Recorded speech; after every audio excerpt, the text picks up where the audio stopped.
else I want to talk to you about. Not Mm-mm.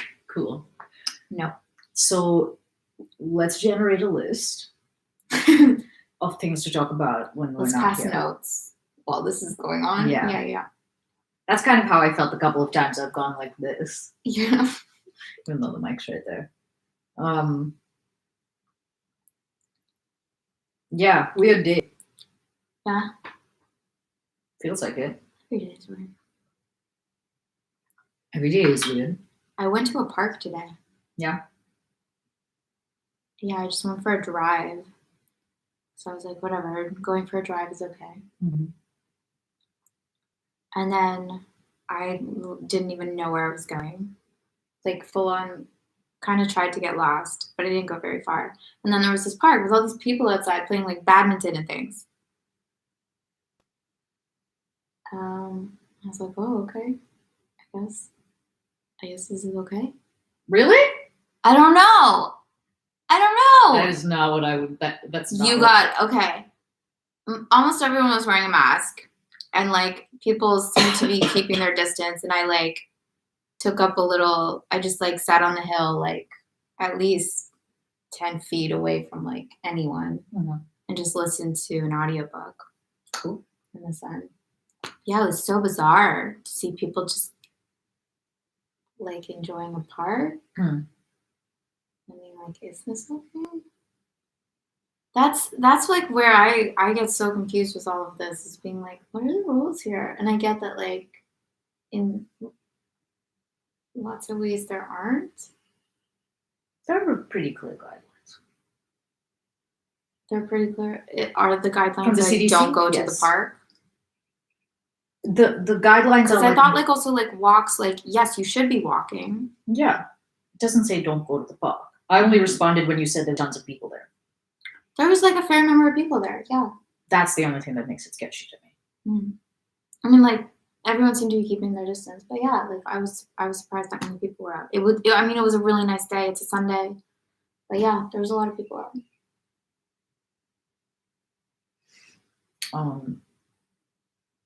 I went to Fig yet again.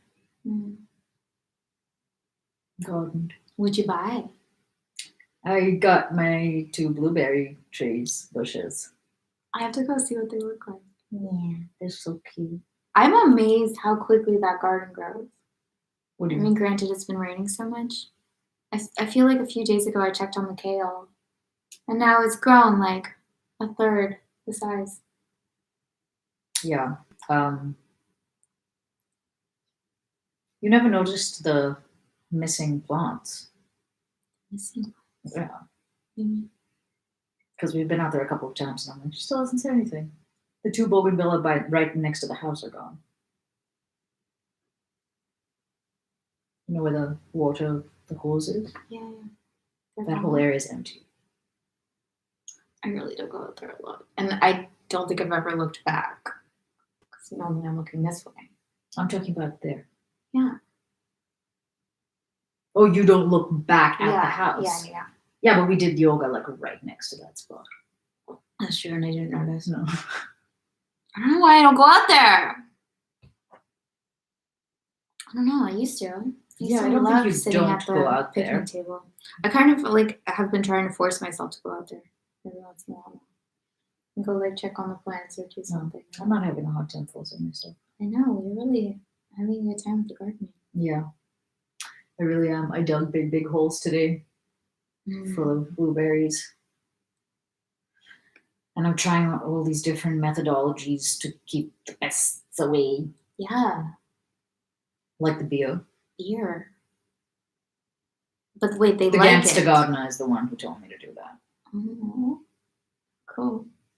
Wait, but they attract slugs? Is that what you said? I think they do. And the slugs are good for the plants? No, it keeps the slugs busy. Oh, so that they don't go after the... I see. No, I mean, you like showed the beer and I was like, okay. And then you're like, yeah, it's for the slugs. Mm-hmm. As if I should know what that means. And I did not. I didn't even know there were slugs. Yeah. Yeah, usually you put stuff like that there only to trap or like only to attract. It's not like I am getting the slugs drunk and hydrated. Like what else? No, I thought initially that they wouldn't like the smell and it would keep them away. Oh, That's what I thought. It's the but opposite. then everything would be beery. Mm. I want to try planting random things, but I guess all of that plot is taken up. Ever since you told me that Sean Random. planted a potato, I'm Yeah. like, I want to plant a potato. Uh-huh. Where? Oh. There's some empty spots. You know what I really want to do? I want to go inside the neighbor's house. That one? I want to know. Which neighbor? Yeah, the hoarders. Why? I just like walking past their gate. It's crazy. It's crazy, their yard. And then I'm like, what's the inside like? I don't know. And the guy is always cleaning, which I find to be such an interesting. Right? He's always gardening. He's like sweeping the sidewalk. So they're like ultra Tidy. fastidious in a way, but then Yeah. there's also so much stuff there. Yeah. Also, is that his truck? Yeah. It's just a very large, expensive truck. Those trucks. Are- You think they're poor Yes, I guess. because they're hoarders? Yes. Because I think of hoarders as being like, oh, gotta save up. I Oh, don't, gotta like save this trash. Yeah, I don't. false preconception. Okay. I mean, I can see that being like a means to hoard. I'm sure there are multiple. I'm sure there are a lot of like, Yeah. different explanations. That could be why they're well off. Because they have those tendencies. And I've seen him like, you need a truck to bring more stuff, to bring more shit to your house. That's true too. When they pull up with stuff in the back, I'm like, do you know they have 2 dogs? Yeah. 2? Yeah. I didn't until Rosie realized that there's a big dog on the hill. Oh. I still don't know who the one that barks their goddamn head off every single night is. But that dog is very stressed. Seriously. I don't know. I have like all this beef with them, but I don't know how to deal with any of it. Yeah. Like I want to be like, your dogs bark the insane whole night. I'm like, do they need to be let inside? And also, maybe don't like spawn dogs in the back. I don't know. There's just like so much and the cats just are like living their best lives in there. In there? Yes. That's where the cats come from? I mean, it's I don't who knows Where do the cats cats come from? But that's where a lot of them run when I'm like, excuse me. Yeah. There's so many cats in this neighborhood. I've been talking to a lady who either works with a shelter or with some kind of nonprofit that like traps spays and neuters and releases. Mhm. And I was like, there's full on like a gathering right across the street all the goddamn time. Yeah. But I've never really known what to do with them. Also, like, I wonder if this is some like cosmic comeuppance. My literally least favorite smell on the planet of all the smells that I have ever smelled is cat piss. And I have spent like 3 years and a lot of time and energy and money and attention Mhm. on making the backyard be like my favorite place ever. And I go out there and it smells like cat pee. Mm. And it makes me feel like I realize the futility of life and how you can't control anything. And this is why we can't have nice things. And I learn all kinds of life lessons every time. I'm like, what is that smell?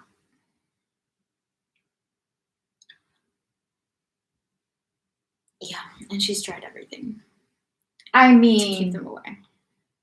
I haven't. I think the coffee worked, but that was a big commitment. Yeah. It was so heavy when I brought it back from Oh my Starbucks. god, that's true. You like had it shipped. Maybe do it. They won't ship fugly grounds. No, because that doesn't make economic sense for them to do that. And grounds, coffee grounds are so heavy because of all the water. Yeah. I wonder if I don't know why I never thought of this, but because I was looking up the Nespresso pods, I was like, how do you recycle this stuff? What are other people doing? Mm-hmm. Firstly, people cut them open. Yeah, totally. I thought about that as well. Yeah. So like there are like a decent amount of coffee grounds that you could at least put a little bit of. Yeah, okay. We need to up our coffee game. I was told not to do that. By my It's for a cause. medium. But yes. Oh. It is for a cause. Yeah. I think that like it's clearly a lesson I need to learn or something because it's just uncanny. It's that you like. My mom deals with this too with the squirrels. She really likes gardening. Mm-hmm. And then her constant game is trying to keep the squirrels away from her plants. Because they eat things? Yeah. That's I guess we don't get squirrels here. Right? Or they're much less common. They exist in LA. Yeah, I feel like I've seen them, but they definitely don't seem to like appear in your yard. No, because it reeks of cat. Probably. Yeah.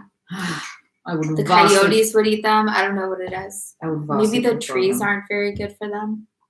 Maybe it has something to do with that. I wish there were holds of squirrels. But yeah, it's like this ongoing war between her and the squirrels. That's like me and the cats, except I'm not equal to it like your mother is. What do you mean? I'm just like I've given up so many times. The squirrels beat her every time. Do they? They do. But she keeps getting back up. Always. Yeah. She's out there at like my mom. I think she gardens sometimes at like 10 p.m. at night because she just like gets something into her and she's like, gotta do that. She's like out there in the dark tying up her bushes with like tarp or whatever. I can kind of understand that kind of brain.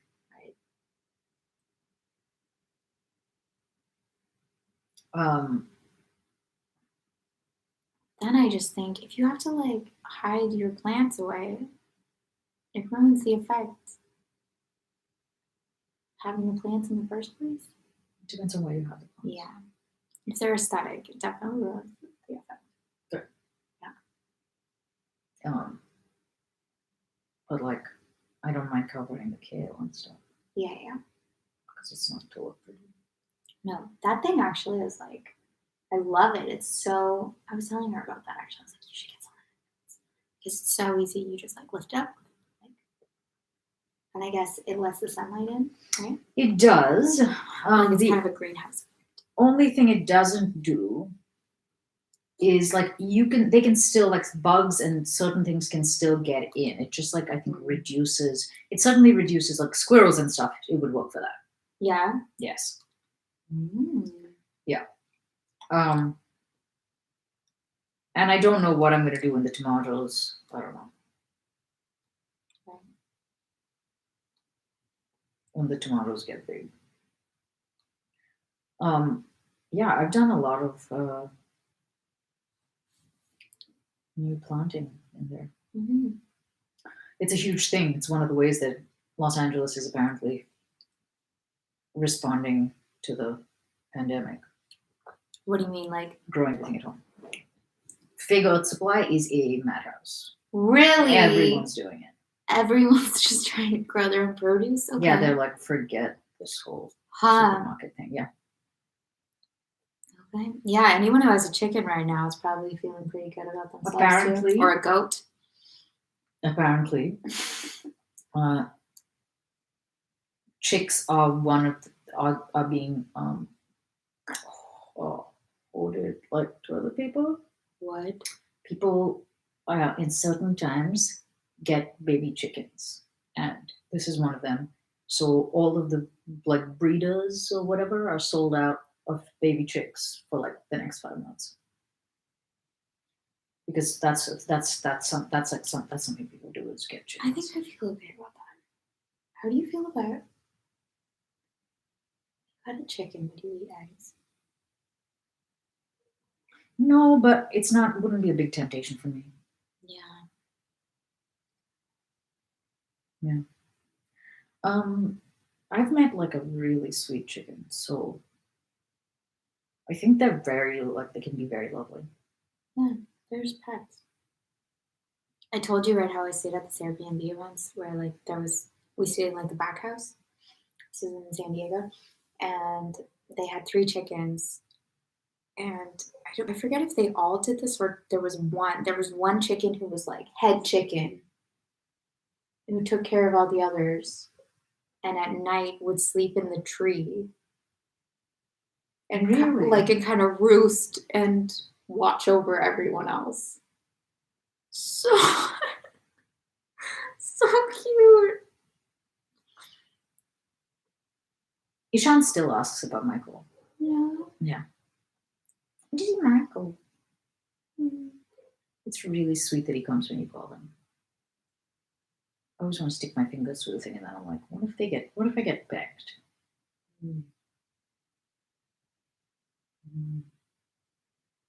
He's an impressive beast. Mm-hmm. Yeah. He's like a while since I went to see him. He's like this fat. Yeah. Yeah. That meat was so funny. My brain is extremely tired today. Mm-hmm. And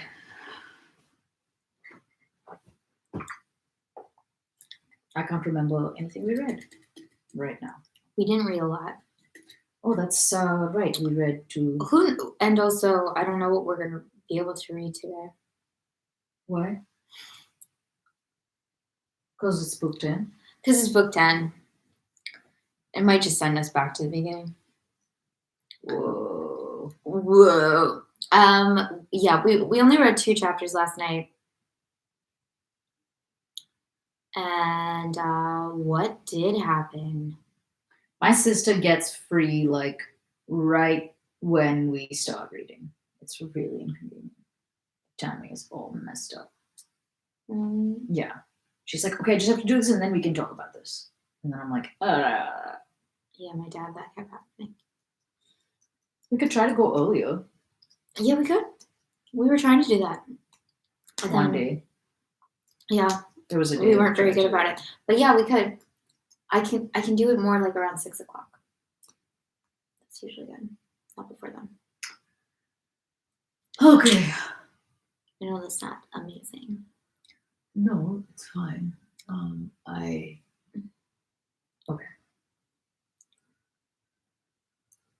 What happened? What do you mean? Last night. They were at the club. At the club. And Alexander was there. People react to this man in such a way. There was weeping and pledges, and all of the men agreed to donate or like to give 10 serfs for every 1,000. They were like throwing their bras at Alexander. Yeah. So Alexander met with the nobles and the merchants, all about the war, and everyone's like, yes, for Russia, for Alexander. Hurrah, hurrah, hurrah. Hurrah. Lots of hurrahs. Yeah, so they just got totally swept up in it. That's really all that happened. Pierre like tried to say a word or two and then was ignored. Pierre got swept up in it too. Yeah. Right, he got swept in it too. Yeah, there was like one chapter where he was like trying to talk. No one was listening to him. And then I think Emperor Alexander came. I think it's good that they weren't, because I think he just like changed his mind. Really. Totally. He was like, oh, why was I? The thing he was trying to say wasn't incredibly riveting. He was like, shouldn't we get like a clear assessment of what's going on? That is huge for them. I guess so. There's an emperor. The emperor doesn't give you his receipts. No.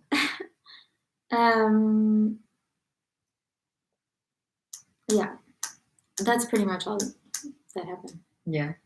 Kind of a hysteria. Beatlemania. Book 10. Yeah. Should we do it? Let's do it. Napoleon began the war with Russia because he could not resist going to Dresden, could not help having his head turned by the homage he received, could not help donning a Polish uniform and yielding to the stimulating influence of a June morning, and could not refrain from bursts of anger in the presence of Kurokin and then of Balashev. Alexander refused negotiations because he felt himself to be personally insulted. Barclay de Tolly tried to command the army in the best way because he wished to fulfill his duty and earn fame as a great commander. Rostov charged the French because he could not restrain his wish for a gallop across a level field. And in the same way, the innumerable people who took part in the war acted in accord with their personal characteristics, habits, circumstances, and aims. They were moved by fear or vanity, rejoiced or were indignant, reasoned, imagining that they knew what they were doing and did it of their own free will. But they all were involuntary tools of history, carrying on a work concealed from them, but comprehensible to us, such as the inevitable fate of men of action. And the higher they stand in the social hierarchy, the less are they free. And the actors of 1812 have long since left the stage. Their personal interests have vanished, leaving no trace, and nothing remains of that time but its historical results. Providence compelled all these men, striving to attain personal aims, to further the accomplishment of a stupendous result not one of them at all expected. Neither Napoleon, nor Alexander, nor still less any of those who did the actual fighting. The cause of the destruction of the French army in 1812 is clear to us now. No one will deny that that cause was, on the one hand, its advance into the heart of Russia late in the season without any preparation for a winter campaign, and, on the other, the character given to the war by the burning of Russian towns and the hatred of the foe this aroused among the Russian people. But no one at the time foresaw what now seems so evident, that this was the only way an army of 800,000 men, the best in the world and led by the best general, could be destroyed in conflict with a raw army of half its numerical strength and led by inexperienced commanders as the Russian army was. Not only did no one see this, but on the Russian side, every effort was made to hinder the only thing that could save Russia. While on the French side, despite Napoleon's experience and so-called military genius, every effort was directed to pushing on to Moscow at the end of the summer, that is, to do the very thing that was bound to lead to destruction. In historical works on the year 1812, French writers are very fond of saying that Napoleon felt the danger of extending his line, that he sought a battle and that his marshals advised him to stop at Smolensk, and of making similar statements to show that the danger of the campaign was even then understood. Russian authors are still fonder of telling us that from the commencement of the campaign, a Scythian war plan was adopted to lure Napoleon into the depths of Russia. And this plan, some of them attribute to fuel, others to a certain Frenchman, others to Toll, and others again to Alexander himself, pointing to notes, projects, and letters which contain hints of such a line of action. But all these hints at what happened, both from the French side and the Russian, are advanced only because they fit in with the event. Had that event not occurred, these hints would have been forgotten, as we have forgotten the thousands and millions of hints and expectations to the contrary which were current then but have now been forgotten because the event falsified them. There are always so many conjectures as to the issue of any event that however it may end, there will always be people to say, I said then that it would be so, quite forgetting that amid their innumerable conjectures, many were to quite the contrary effect. Conjectures as to Napoleon's awareness of the danger of extending his line, and on the Russian side, as to luring the enemy into the depths of Russia, are evidently of that kind, and only by much straining can historians attribute such conceptions to Napoleon and his marshals, or such plans to the Russian commanders. All the facts are in flat contradiction to such conjectures. During the whole period of the war, I hope that this isn't going to go on like it did in Book 9. Oh, I think it might. Okay. 8 pages to go. During the whole period of the war, not only was there no wish on the Russian side to draw the French into the heart of the country, but from their first entry into Russia, everything was done to stop them. And not only was Napoleon not afraid to extend his line, but he welcomed every step forward as a triumph and did not seek battle as eagerly as in former campaigns, but very lazily. At the very beginning of the war, our armies were divided, and our sole aim was to unite them, though uniting the armies was no advantage if we meant to retire and lure the enemy into the depths of the country. Our emperor joined the army to encourage it to defend every inch of Russian soil and not to retreat. The enormous Drissa camp was formed on Fuel's plan, and there was no intention of retiring farther. The emperor reproached the commanders-in-chief for every step they retired. He could not bear the idea of letting the enemy even reach Smolensk. Still less could he contemplate the burning of Moscow.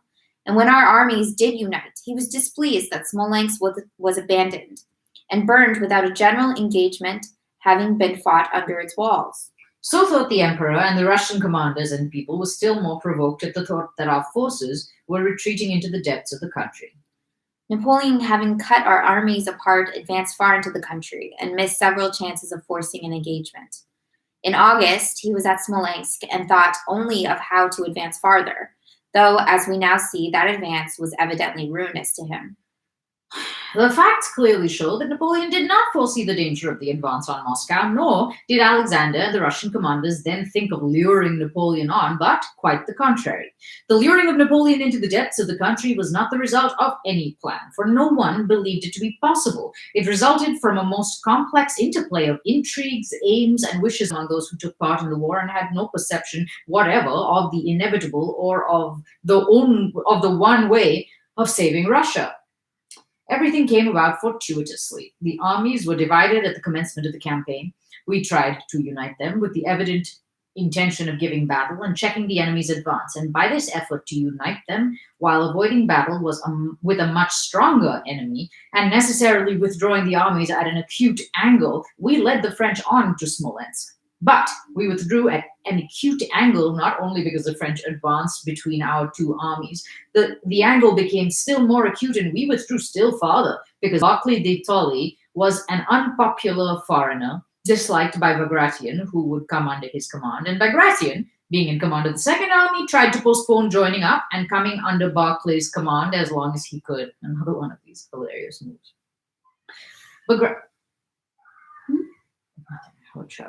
Bagration was slow in effecting the junction, though that was the chief aim of all at headquarters because, as he alleged, he exposed his army to danger on this march and it was best for him to retire more to the left and more to the south, worrying the army from flank and rear and securing from the Ukraine recruits for his army.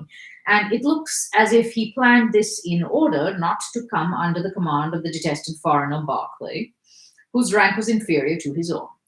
The emperor was with the army to encourage it, but his presence and ignorance of what steps to take, and the enormous number of advisors and plans destroyed the First Army's energy and it retired. The intention was to make a stand at the Drissa camp, but Paolucci, aiming at becoming commander-in-chief, unexpectedly employed his energy to influence Alexander, and Fuel's whole plan was abandoned and the command entrusted to Barclay.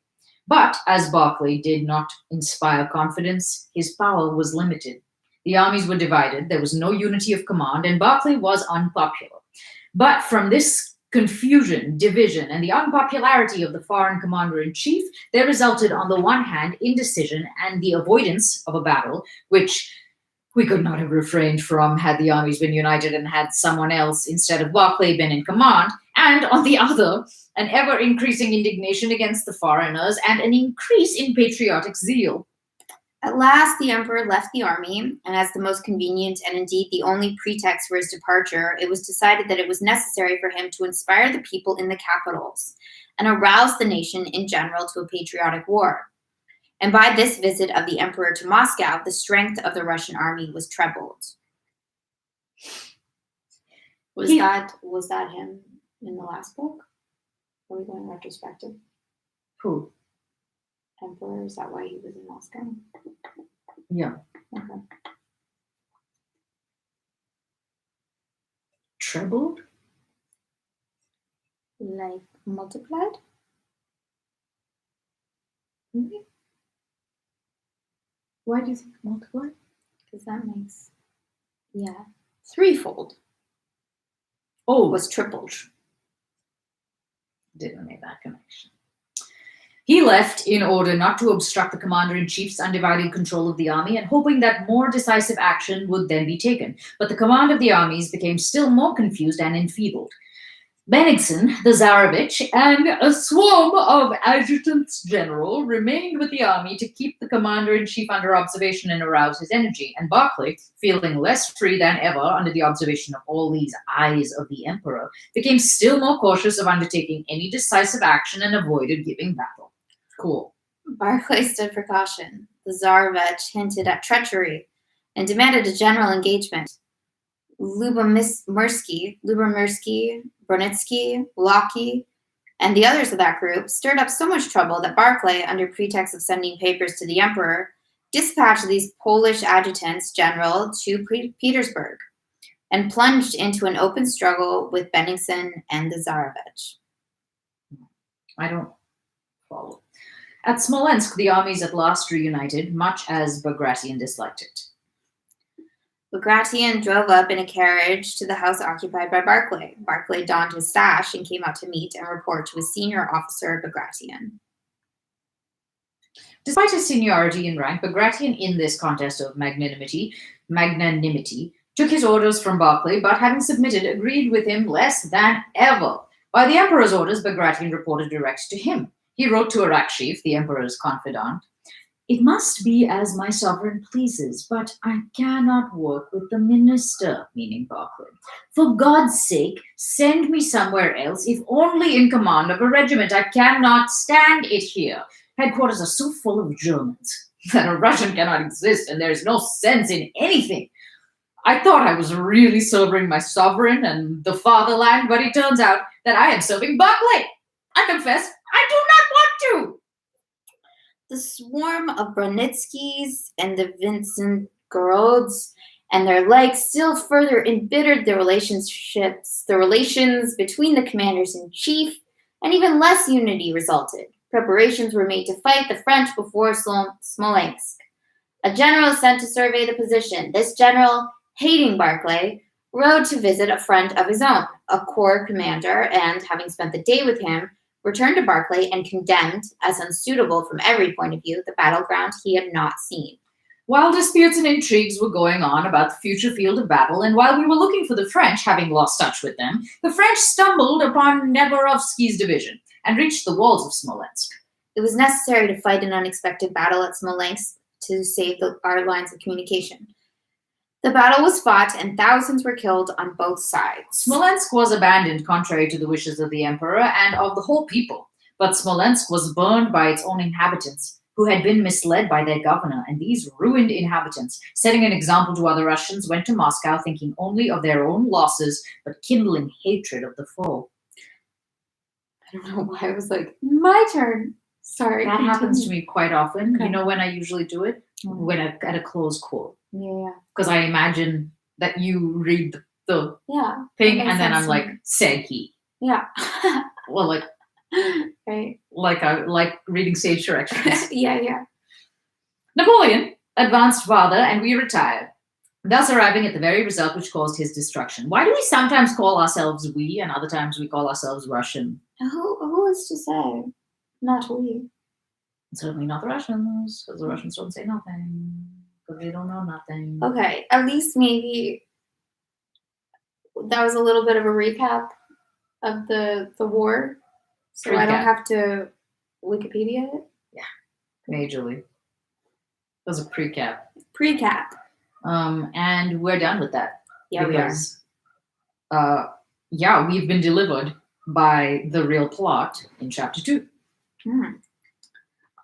Chapter 2. The day after his son had left, Prince Nicholas sent for Princess Mary to come to his study. "Well, are you satisfied now?" said he. "You've made me quarrel with my son.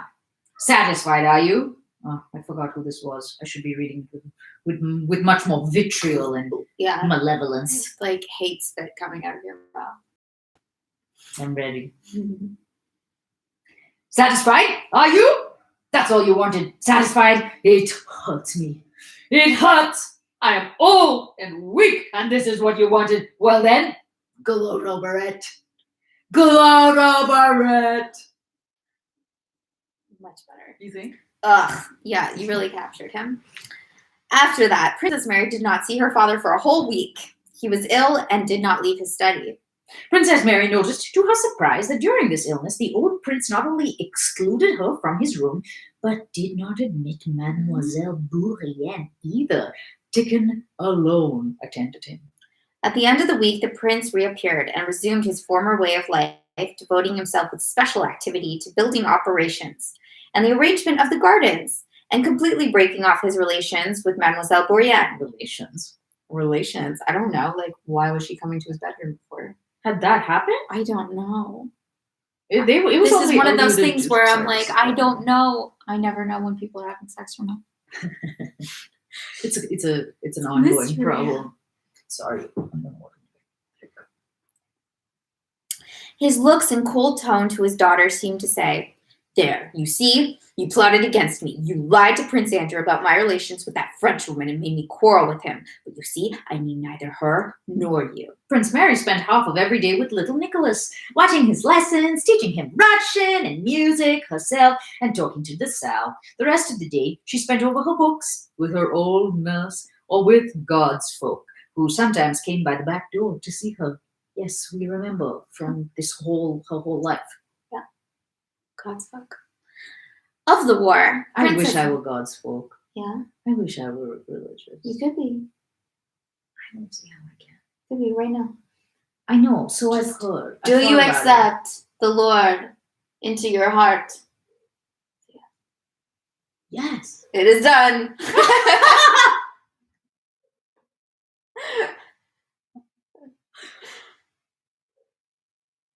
I feel completely different. Okay. God's folk. My folk. You know what's interesting? I took like a happiness quiz today because I'm doing this happiness course from Yale. Mm-hmm. And it was like defining your strengths. And surprisingly, on strengths, the last question had to do with like spirituality and religion. It was like, how often do you turn to like spirituality or religion? So that's considered a strength for some people. Turning to spirituality? Yeah, Of course it is. that is. Of Like course it is. that's like the same as being like, as like grit. Spirituality is the same as grit. It's way better. Way better. Yes. It's the whole thing. Then why are we all? Yeah. It's the whole thing. It's the reason that I just said I wish I was God's folk. Like I see that like within spirituality, there's like other things you get from it, but I wouldn't count it its own quality. Seriously? Yeah, because I guess I can see that like you could be spiritual but be not strengthened by it. I don't know, weakened by it. I don't know. How would you be spiritually weakened? How would you be Because you weakened by could be like spirituality? religious, but be like, God, why have you forsaken me?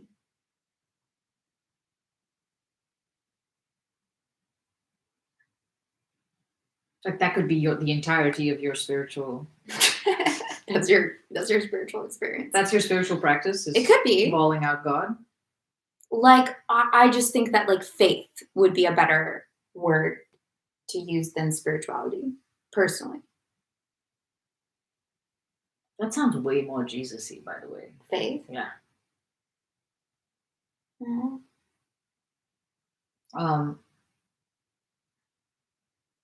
Why do you see spirituality as a strength? Because it's a reservoir. Mm. Because if you don't believe in anything bigger than yourself, then you're alone. And whatever is in the four walls of you is all you have access to. Mm. And I mean, this is how AA and stuff operates as well. But like Yeah. the idea of God or there being a bigger thing is like you can just get help. Yeah. Anytime, all the time. You can ask ask for whatever it is you need that you don't have. Right. And I mean things like courage or, Yeah. not like See, I a got Benzie. hooked on the like, but is it true? And what I'm missing in that is like whether it's true or not. Like if it whatever I follow will like prove itself. So if I function better believing in like something greater than me, then like I get the benefits of that, whether it's true or not. Mhm. And if I don't, then that too is true. Yeah.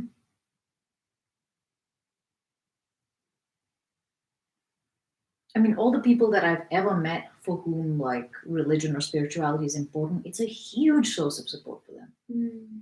It's like everybody else is eating fast food and they're eating like broccoli, like sustenance. Yeah, I think it's really common across different religions and spiritual practices. Like yoga people are like that too. And it's one of the more terrestrial spiritual practices as far as religion goes. If religion is on the thing.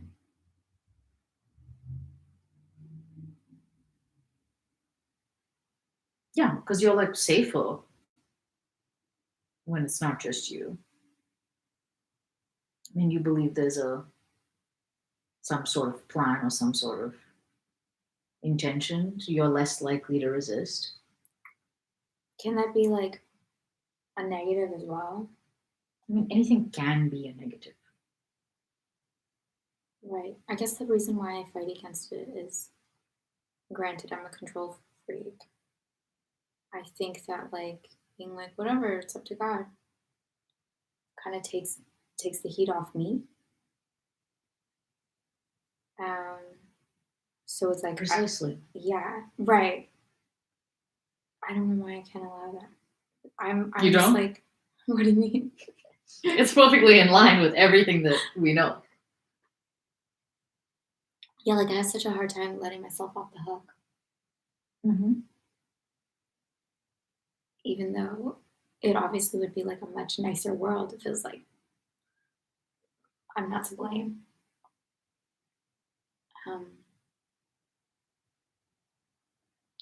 yeah, it just seems like too easy. It's like, no, I gotta be held responsible. Responsibility and blame are not the same thing. Right. Or yeah. Like I'm also listening to this book about free will, and basically that free will is an illusion, um, by Sam Harris. And I think like it's pretty plausible. Do you believe in free will? I don't know. It's not a thing that I think very much about. Yeah. It doesn't in a lot of ways it doesn't really help to think about. It has felt to me one of those things that I'm like, why do this? Right. Yeah. It's never been like a subject that like feeds me to think about. I'm always like, I remember thinking about it maybe for like the first time or like in depth, kind of when I was around like 11 or 12. And so it's kind of bringing me back to that time. And yeah, you get around in a circle and you're like, whether it exists or not, it doesn't really, it doesn't really help you. So no, it this is doesn't. just something to argue. Yeah. But within that too is the same thing is like, oh, I just like everything in a certain way is just luck. Like I just ended up being whoever I was, and I just made the decisions I made and took the actions I took and was able to do the things that I could do. And I wasn't really the one doing any of it. And there's a part of that that's like very relieving, and another part of me that wants to be like, yeah, but like, really, we just get to relax, just get to stop trying to control everything, basically, because we're not controlling it anyway. I mean, whatever the situation is with free will, like certainly trying to control everything is not productive and isn't like happiness creating, regardless of what the high truths are about free will. Mhm.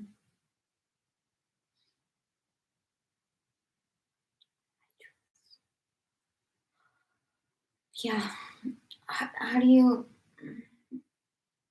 What's my god? I have How do you give up control? legitimately Just been really tell me. thinking about this. Why don't you ask Aaron? Um, legitimately been thinking about this in a sort of like, God damn it, why can't I? For like at least 15 years. Yeah, I think it would be so much easier and nicer and just all around better. Did you ever watch Sex Education? No. Okay, so every episode, usually there's like some character who's having a sex problem. Mhm. And there's one girl who really, really wants to lose her virginity. Maybe her name, the character's name's Lily or something. Really wants to lose her virginity. And then finally she finds a guy who's willing to have sex with her. And he won't let her like penetrate. Her like body shuts up, like shuts itself. He won't let her? No. She won't let him penetrate. Her body like clamps down, you know? Mm-hmm. And so whatever, she goes to see the main character and she's like, what the hell? Like all I want to do is lose my virginity. And then he's like, oh, are you really sure? It sounds like you're like afraid of losing control. And so one of the exercises that he just comes up with is that they have to ride. You would love this. They like ride down a hill on their bicycles. Um, and I remember watching that and being like, maybe that's what I need to do. Maybe I just need to like continuously ride down hills on a bike, or like roll down a hill on my, and like just like submit myself to gravity. That's Over not and help. That's over. never helped me. Doing stuff like that. Yeah, I don't think it ended up helping her again, but it's like that's been nice. I remember just a few years ago being on a jet ski and going like an insane amount of fast. Yeah, Yeah. And in retrospect, I was like, what was I doing? right. But I had in the moment like, no. Why am I saying this? Oh, just because I feel like I've been in many situations in life Yeah. where I'm like just letting go downhill on the, but usually with the assistance of alcohol and stuff. Yeah, actually, having said this, I'm like, oh, I've definitely like kind of punished myself for my controlling ways and tried to just like submit myself to like whatever's gonna happen, and that does not help things. Definitely.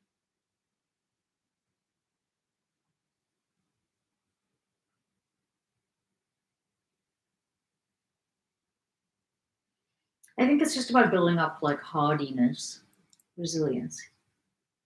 Resilience, and maybe also like I was talking to my dad about this one time, and he was like, "Oh, actually, like it sounds like the way that you are able to surrender or whatever is actually by having like a center." Mm-hmm. Meaning like um, he compares a lot of things to music. So it's like if you don't really know what you're doing on a cello, it's really hard to just like let yourself go with the music because you don't know, like you're trying to scramble too much. But if you like really know the piece well enough and you're like really a master of your instrument, then you can kind of fly with it. That's a kind of a catch 22 though, because it means you have to master something in order to let go, and Yeah. that can't be true. I mean, that was screwed if that's the case. I don't know. It just made me think that like, oh, maybe uh, in the way that like a child needs discipline, let's put it that way. It's very grounding for like a child gets to like have all kinds of if they know that like someone else is going to hold them, then they can be free to a certain extent. Mhm. And without that anchor, then maybe I'm not sure about this, I mean, this but is yoga. maybe like because there's no parent there to hold the center, then they have to hold the center always, and they can't be free.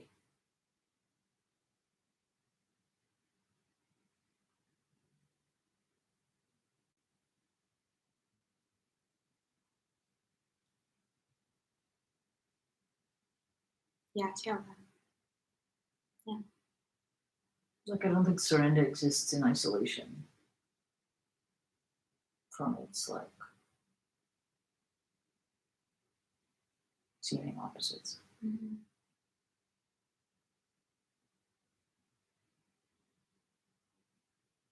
Should we finish?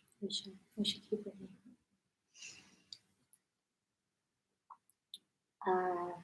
God's folk, right? Of the war.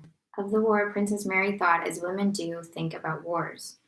She feared for her brother who was in it, was horrified by and amazed at the strange cruelty that impels men to kill one another, but she did not understand the significance of this war, which seemed to her like all previous wars. She did not realize the significance of this war, though de Sales, with whom she constantly conversed, was passionately interested in its progress, and tried to explain his own conception of it to her. And though the gods folk who came to see her reported, in their own way, the rumors current among the people of an invasion by Antichrist, and though Julie, now Princess Drubetskaya, who had resumed correspondence with her, wrote patriotic letters from Moscow. I write you in Russian, my good friend, wrote Julie in her Frenchified Russian, because I have a detestation for all the French, and the same for the language which I cannot support to hear spoken. We in Moscow are elated by enthusiasm for our adored emperor. My poor husband is enduring pains and hunger in Jewish taverns, but the news which I have inspires me yet more. You heard probably of the heroic exploit of Raevsky, embracing his 2 sons and saying, I will perish with them, but will not be shaken. And truly, though the enemy was twice stronger than we were unshakable.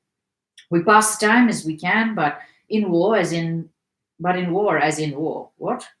You know, as they say, in war, as in war. The princesses Alina and Sophie sit whole days with me, and we, unhappy widows of live men, make beautiful conversations over our sharpie. Only you, my friend, are missing, and so on. The chief reason Princess Mary did not realize the full significance of this war was that the old prince never spoke of it, did not recognize it, and laughed at de Sales when he mentioned it at dinner. The prince's tone was so calm and confident that Princess Mary unhesitatingly believed him. He was involved with it. What do you mean he doesn't acknowledge it? I don't know. All that July, the old prince was exceedingly active and even animated. He planned another garden and began a new building for the domestic serfs. The only thing that made Princess Mary anxious about him was that he slept very little, and instead of sleeping in his study as usual, changed his sleeping place every day. One day he would order his camp bed to be set up in the glass gallery. Another day he remained on the couch or on the lounge chair in the drawing room, and dozed there without undressing, while instead of Mademoiselle Bourrienne, a serf boy read to him. Then again he would spend a night in the dining room. On August 1st, a second letter was received from Prince Andrew. In his first letter, which soon came after he had left home, Prince Andrew had dutifully asked his father's forgiveness for what he had allowed himself to say, and begged to be restored to his favor. To this letter, the old prince had replied affectionately, and from that time he kept the Frenchwoman at a distance.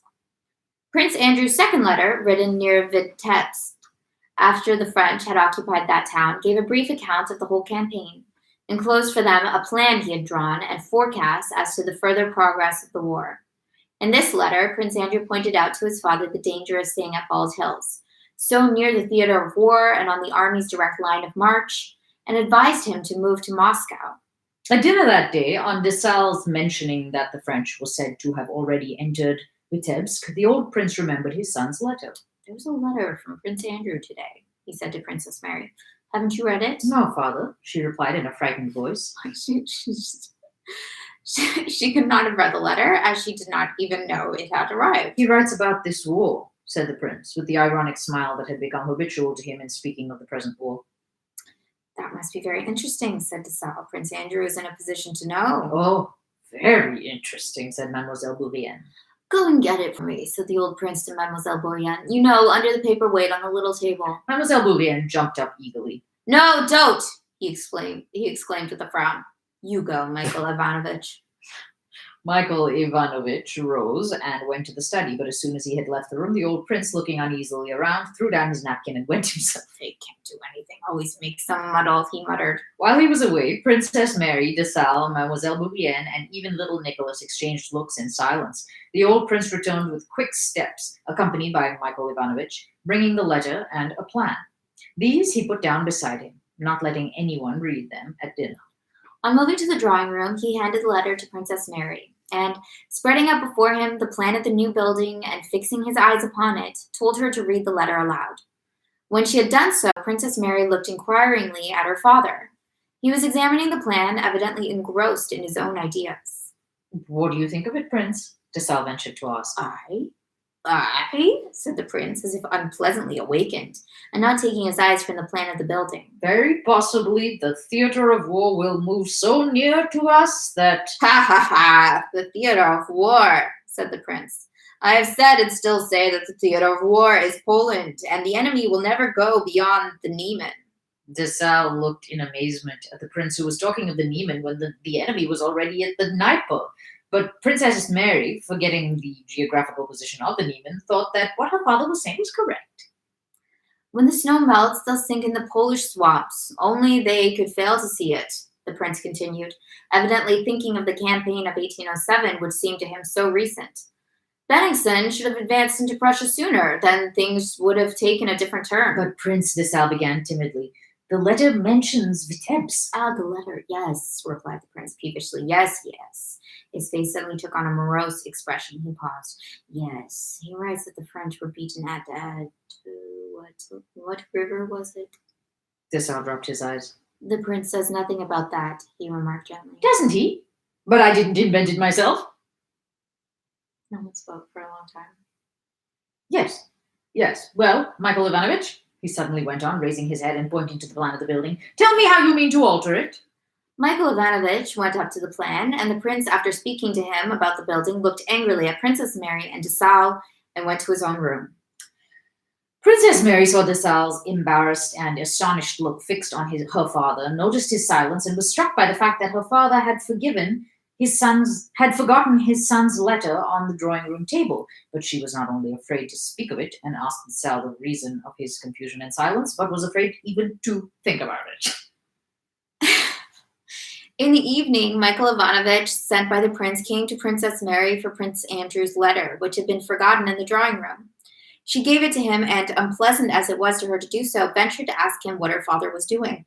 Always busy, replied Michael Ivanovich with a respectfully ironic smile, which caused Princess Mary to turn pale. He's worrying very much about the new building. He's been reading a little, but now, Michael Ivanovich went on, lowering his voice, now he's at his desk, busy with his will, I expect. One of the prince's favorite occupations of late had been the preparation of some papers he meant to leave at his death, and which he called his will. For some reason, I'm like, he's just calling it that, but it's actually like my will. He's just madly writing things. And Alpatik is being sent to Smolensk, asked Princess Mary. Oh, yes. He has been waiting to start for some time. What? A weird chapter. Very weird. I guess the prince is not doing so well. He's not quite right. Should we do one more? What time is it? Yeah, one more? Okay. Chapter 3. When Michael Ivanovich returned to the study with the letter, the old prince, with spectacles on and a shade over his eyes, was sitting at his open bureau with screened candles. Holding a paper in his outstretched hand and in a somewhat dramatic attitude, was reading his manuscript, his remarks, as he termed it, which was to be transmitted to the emperor after his death. When Michael Ivanovich went in, there were tears in the prince's eyes, evoked by the memory of the time when the paper he was now reading had been written.